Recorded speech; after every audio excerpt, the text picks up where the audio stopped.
الحمد لله نحمده ونستعينه ونستغفره ونؤمن به ونتوكل عليه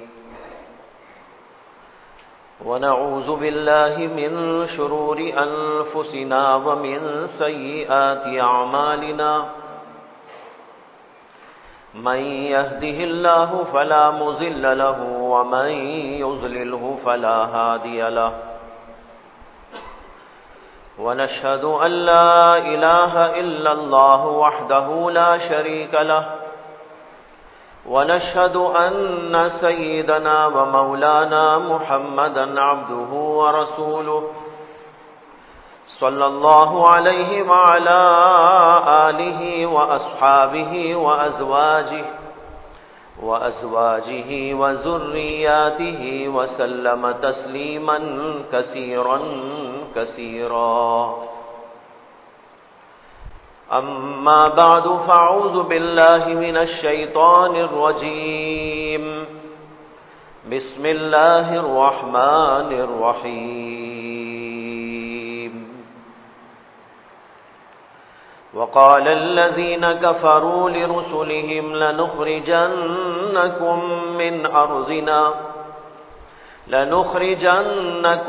من أرضنا أو لتعودن في ملتنا فأوحى إليهم ربهم لنهلكن الظالمين ولنسكننكم الأرض من بعدها ذلك لمن خاف مقامي وخاف وعيد.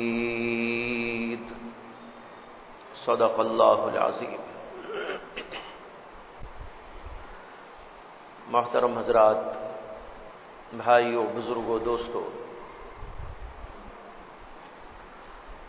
موجودہ حالات پر تبصرہ اس سے پہلے بھی ہوا ہے. قرآنی آیات اور نبی اکرم صلی اللہ علیہ وسلم کی احادیث سے استناد کرتے ہوئے آپ حضرات کے سامنے کچھ اہم باتیں پیش کی گئی تھی. اس وقت بھی ایک آیت اسی سلسلے کی بہت واضح اور ہم سب کے لیے بہت ہی عبرت خیز آپ حضرات کے سامنے پیش کیا ہے. پہلے میں آیت کا ترجمہ کرتا ہوں. آپ حضرات اس ترجمے پر بہت غور کریں، بہت خوض کریں، بہت توجہ دیں، بہت دھیان دیں. اس لیے کہ یہ بات طے ہے کہ قرآن اور حدیث میں اللہ اور اللہ کے رسول علیہ الصلاۃ والسلام نے ہمارے لیے زندگی کے تمام اصول، تمام طریقے، سب کچھ بیان کر دیے ہیں. جو حالات پیش آئیں گے، جو مسائل پیش آئیں گے، جو حوادث پیش آئیں گے، ان کی طرف بھی قرآن و حدیث کے اندر کہیں اشارے موجود ہیں تو کہیں صراحتیں موجود ہیں. اور یہ بھی بتا دیا گیا ہے کہ ان حوادث میں، پریشانیوں میں، حالات میں، بلکہ سنگین ترین حالات میں مسلمانوں کے لیے اصول کیا ہے، طریقہ کیا ہے، ضابطہ کیا ہے. دنیا میں بسنے والے لاکھوں نہیں اربوں کھربوں لوگ ہمیشہ سے رہے ہیں، رہیں گے. ہمارے نبی علیہ الصلاۃ والسلام کے دنیا میں آنے سے پہلے سے بھی دنیا میں لوگ بس رہے تھے، بلکہ اس سے پہلے اللہ نے لاکھوں انبیاء اکرام علیہ الصلاۃ والسلام کو بھیجا تھا. وہ لاکھوں پیغمبر اپنے اپنے زمانے میں آتے رہے اور لوگوں کی ایک بہت بڑی تعداد موجود تھی جن کے سامنے انہوں نے وہ حقائق بیان کیے جو اللہ نے ان کو بتائے تھے. ہر نبی کے دور میں کچھ لوگ وہ تھے جو ماننے والے تھے، کچھ لوگ وہ تھے جو نہیں ماننے والے تھے. نہیں ماننے والوں کی تعداد بہت زیادہ تھی، ماننے والوں کی تعداد بہت کم تھی. ہر دور کے پیغمبر نے انہی اصولوں کو بتایا جو اللہ نے ان کو بتائے تھے۔ ہمارے نبی علیہ الصلاۃ والسلام نے بھی اللہ کی طرف سے انسانوں کی ہدایت کا پیغام لا کر، انسانوں کی صلاح اور فلاح اور بہبودی و کامرانی کے اصول لا کر لوگوں کے سامنے واضح طور پر بیان کر دیے۔ لیکن ہم لوگوں کی عجیب بات یہ ہے کہ جب حالات پیش آتے ہیں، مسائل پیش آتے ہیں، تو ہم کبھی قرآن کو اور حدیث کو اٹھا کر نہیں دیکھتے کہ اس کے اندر اس میں کیا بتایا گیا ہے۔ ایک ڈاکٹر جب ڈاکٹری پاس کر لیتا ہے اور وہ ایک کامیاب ڈاکٹر بننا چاہتا ہے اور بااصول ڈاکٹر رہنا چاہتا ہے، مستند ڈاکٹر رہنا چاہتا ہے، تو اس کا کام یہ ہوتا ہے کہ جب بھی کوئی مریض اس کے سامنے آتا ہے، جب کوئی پریشانی کی بات اس کے سامنے آتی ہے، تو وہ اپنی پڑھی ہوئی کتابوں کو دیکھتا ہے یا دماغ میں لاتا ہے کہ مجھے ان کتابوں سے کیا پڑھایا گیا تھا، کیا سکھایا گیا تھا، کیا اصول بتائے گئے تھے، اس بیماری کے بارے میں کیا دوائیں بتائی گئی تھی، اس بیماری کے کیا اسباب مجھ کو پڑھائے گئے تھے، میرے پروفیسرز نے، میرے سے بڑے ڈاکٹروں نے، میرے سے بڑے ماہرین نے، میرے سے بڑے ایکسپرٹ لوگوں نے جو مجھ کو پڑھایا تھا وہ کیا پڑھایا تھا، وہ اس کو دیکھتا ہے اور علاج کرتا ہے۔ ایک ڈاکٹر وہ ہوتا ہے کہ جو پڑھا ہوا بھول جاتا ہے، اسے کچھ یاد نہیں رہتا، الل ٹپ کچھ باتیں کرتا رہتا ہے، کچھ چیزیں استعمال کرتا رہتا ہے۔ وہ کامیاب ڈاکٹر نہیں ہوتا۔ کامیاب ڈاکٹر وہ ہوتا ہے جو اپنے پڑھے ہوئے سبق کو برابر دہراتا ہے اور اپنی پڑھی ہوئی تمام اصولی باتوں کو ذہن میں رکھتا ہے، ضرورت پر اس کی طرف رجوع کرتا ہے اور انہی اصول پر، قواعد پر، ضوابط پر، پرنسپلز پر وہ لوگوں کا علاج کرتا ہے۔ جو آدمی ایسا کرتا ہے وہ کامیاب ڈاکٹر ہوتا ہے۔ الٹم اگر کوئی کرے گا تو وہ کامیاب کیسے ہوگا؟ ایسے ہی وہ کہتے ہیں نیم حکیم خطرہ جان کا خطرہ لاحق ہوتا ہے۔ اسے اصول پڑھے ہوئے یاد نہیں ہے، اسے کیا طریقہ کار بتایا گیا تھا ذہن میں کچھ نہیں ہے، بس الٹپ لوگوں کا علاج کرتا جا رہا ہے۔ کسی کو انجیکشن لگاتا ہے، کسی کو ٹیبلٹ کھلاتا ہے، کسی کا آپریشن بھی کر دیتا ہے۔ کہتے ہیں کہ ایسے ہی ایک حکیم صاحب تھے، وہ حکیم صاحب ایک بار قبرستان کی طرف سے گزر ان کا ہو رہا تھا، تو انہوں نے قبرستان میں داخل ہوتے ہی اپنے چہرے کے اوپر پردہ ڈال دیا۔ لوگوں کو بڑی حیرت ہوئی، سارا شہر پار کر کے آئے، وہاں تو پردہ انہوں نے کیا نہیں، لیکن جب یہاں پر پہنچے ہیں اور قبرستان کی فضا میں انہوں نے اپنے قدم رکھے ہیں تو انہوں نے اپنے چہرے کے اوپر پردہ ڈال لیا۔ ان کے شاگرد بھی ساتھ موجود تھے، انہوں نے کہا حکیم صاحب یہ کیا بات ہے کہ آپ وہاں تو پردہ نہیں کیے، یہاں پردہ کر رہے ہیں، آخر پردے کی کیا بات ہے؟ تو انہوں نے کہا بھائی میرے ہی ٹیبلٹ کھلانے سے، میرے ہی دوا پلانے سے بہت سارے لوگ یہاں پر آ کے بسے ہوئے ہیں، یعنی قبرستان آ گئے ہیں، اس لیے مجھے ان سے شرم آ رہی ہے۔ وہاں تو شرمندگی کی بات نہیں تھی، یہاں مردوں سے شرم آ رہی ہے۔ خیر وہ زمانہ تو شاید ایسا پاکیزہ تھا کہ ایک حکیم صاحب کو اپنی اس فطرت کے اوپر، اپنی اس عادت کے اوپر، اپنی بے تکی باتوں پر قبرستان میں قبر والوں سے تو شرمندہ ہونے کی نوبت آ گئی، لیکن اب تو ایسا ہے کہ قبرستان والوں سے بھی لوگوں کو شرم نہیں آ رہی۔ بہرحال مجھے یہ کہنا تھا کہ ایک اصول ہوتا ہے، طریقہ کار ہوتا ہے، اسی طریقہ کار پر علاج ہوتا ہے۔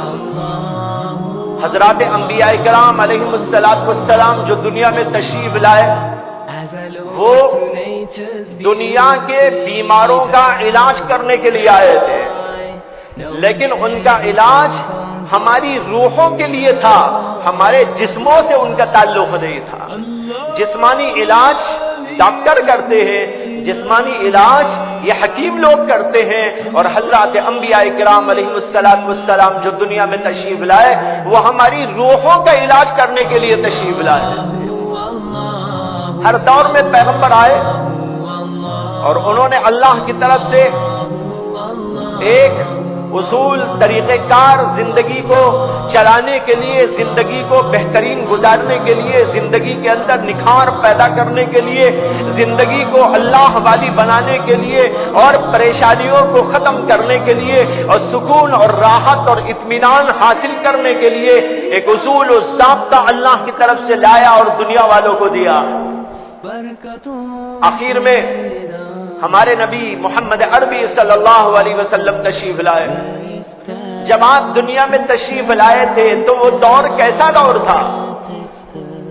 بارہا تبصرے آپ سن چکے ہوں گے، بارہا کتابوں میں آپ نے پڑھ لیا ہوگا، بارہا آپ نے ادھر سے ادھر سے یہ باتیں سن رکھی ہوگی کہ حضرات انبیاء اور ہمارے نبی علیہ السلام بالخصوص جب دنیا میں تشریف لائے تھے یہ دور ایک ایسا عجیب و غریب دور تھا جس کے اندر برائی ہر اعتبار سے موجود تھی اور اچھائی نام کو بھی موجود تھی۔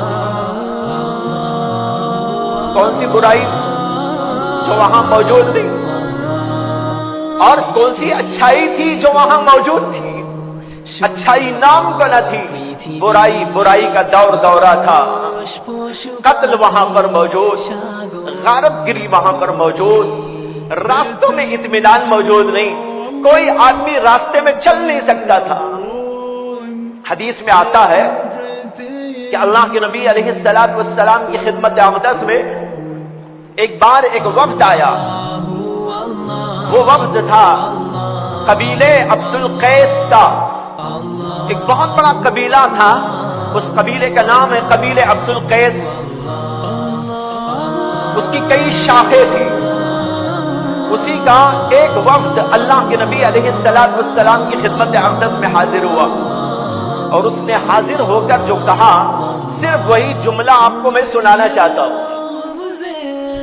اس قبیلے سے اللہ کے رسول علیہ السلام نے پوچھا من الوفد، یہ وفد کون سا وفد ہے، کہاں سے آیا ہے، کیوں آیا ہے؟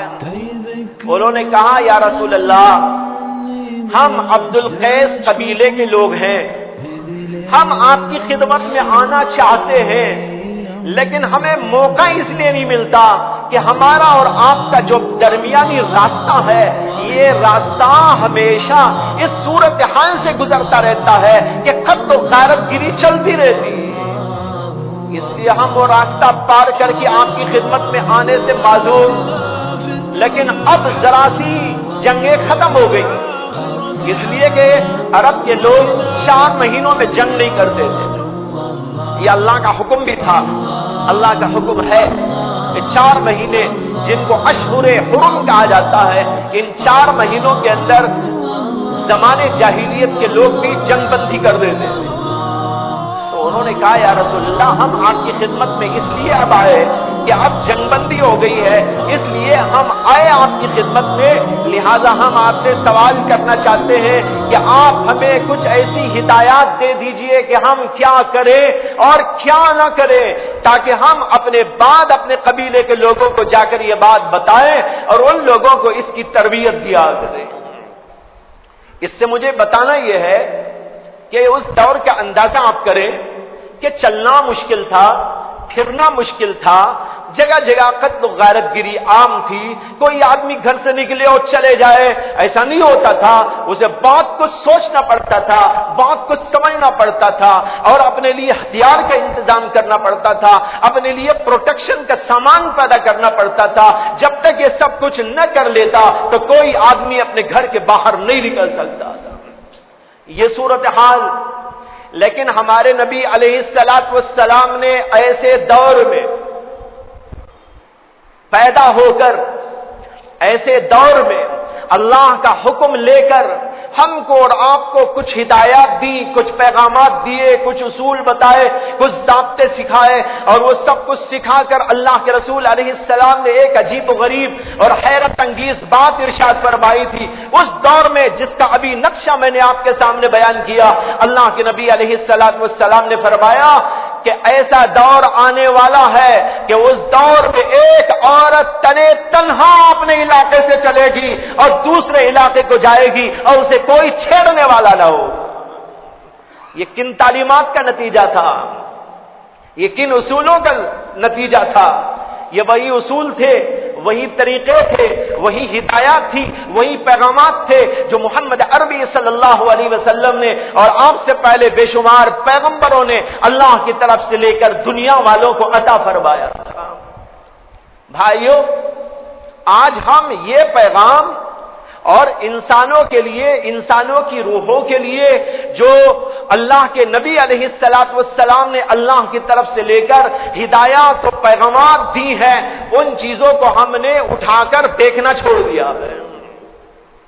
جب ان کو اختیار کریں گے، جب ان کو پڑھیں گے، جب ان کو سیکھیں گے، جب ان کو سمجھیں گے، جب ان کو برتیں گے، تو پھر بھائیوں دنیا کے اندر کچھ اور نقشہ پیدا ہو جائے گا۔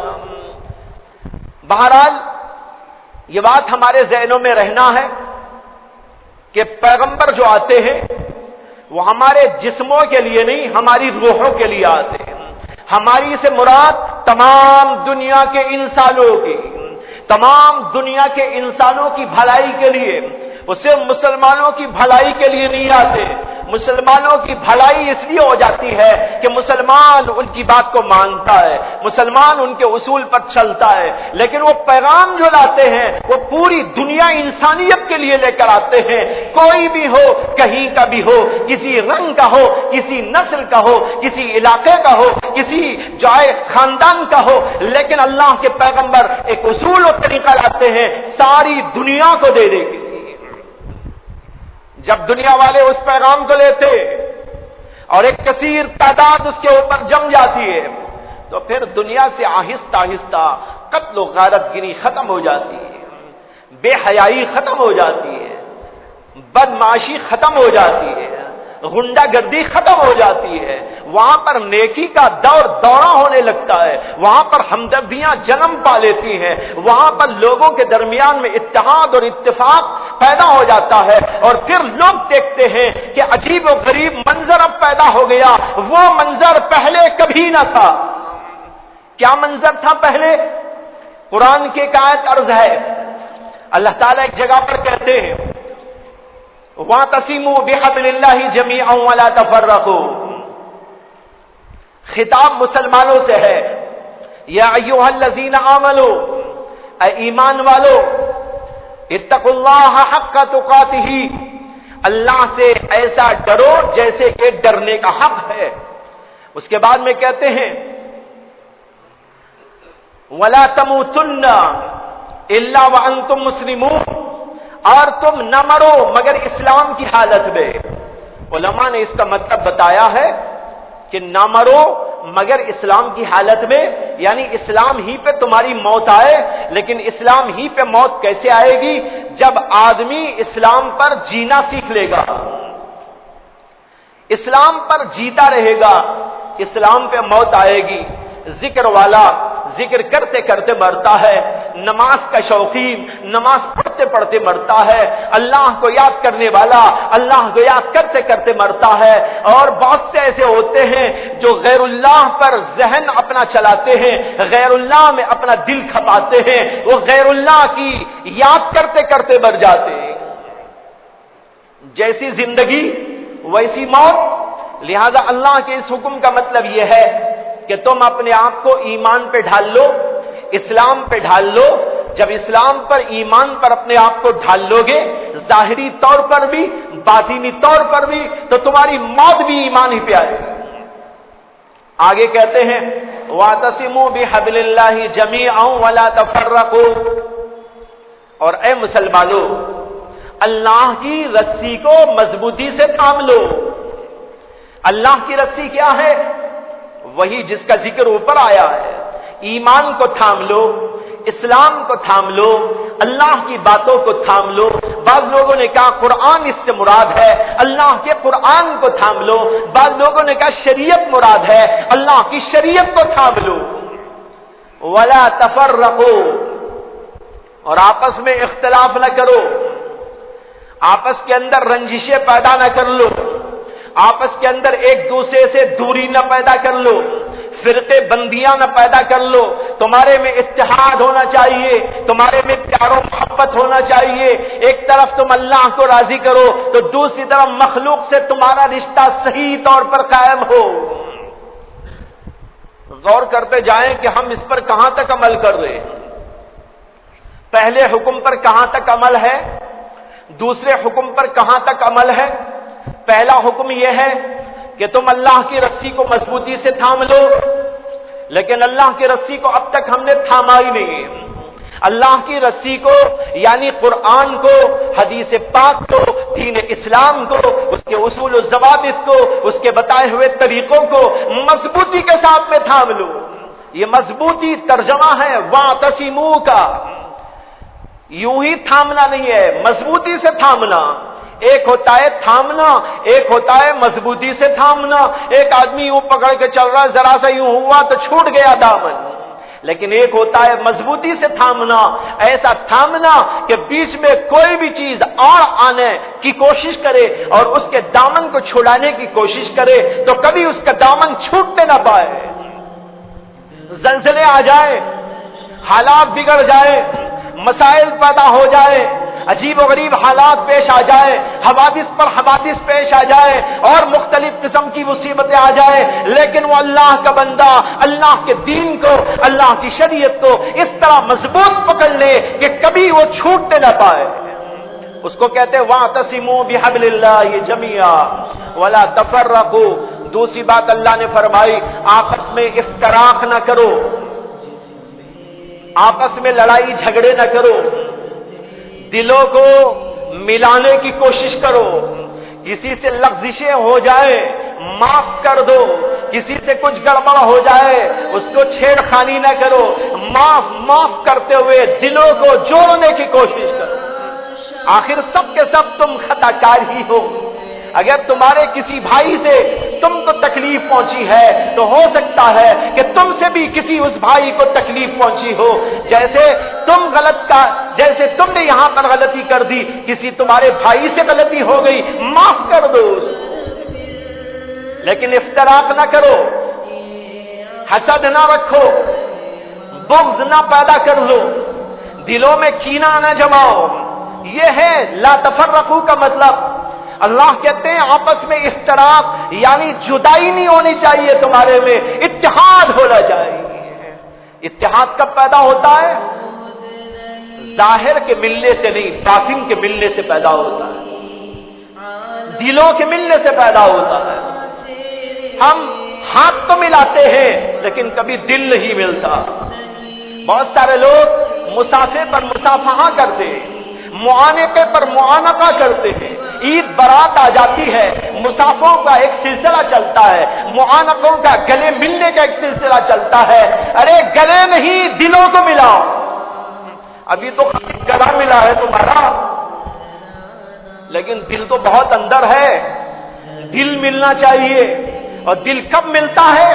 جب دل سے نفرتوں کو نکالا جاتا ہے, جب دل کے اندر سے برائیوں کو ختم کیا جاتا ہے, جب دل کے اندر سے کدورتوں کو اکھاڑ کے پھینک دیا جاتا ہے, کینے کپٹ کو نکال دیا جاتا ہے, حسد کو بغض کو کھینچ کے نکال دیا جاتا ہے. ان سب چیزوں کو نکال کر جب محبت بھر لی جاتی ہے, وہاں پر دل سے ملتا ہے. جب دل سے ملتا ہے اتحاد پیدا ہو جاتا ہے, معافیاں چلتی ہیں. لیکن بھائیو, دو باتوں میں سوچ کر دیکھ لو کہ ہم کتنا پیچھے ہیں. بڑے عجیب حالات ہیں امت مسلمہ کے. خود ہماری ٹانگ کھینچنے والا ہم ہی کا ہوتا ہے. ہمارے ہی اندر سے کچھ لوگ مسلمانوں کی مخبری کرنے والے بھی ہوتے ہیں. ایسا اتحاد ہوگا تو ظاہر بات ہے کب مسلمانوں کو فلاح نصیب ہو سکتی ہے,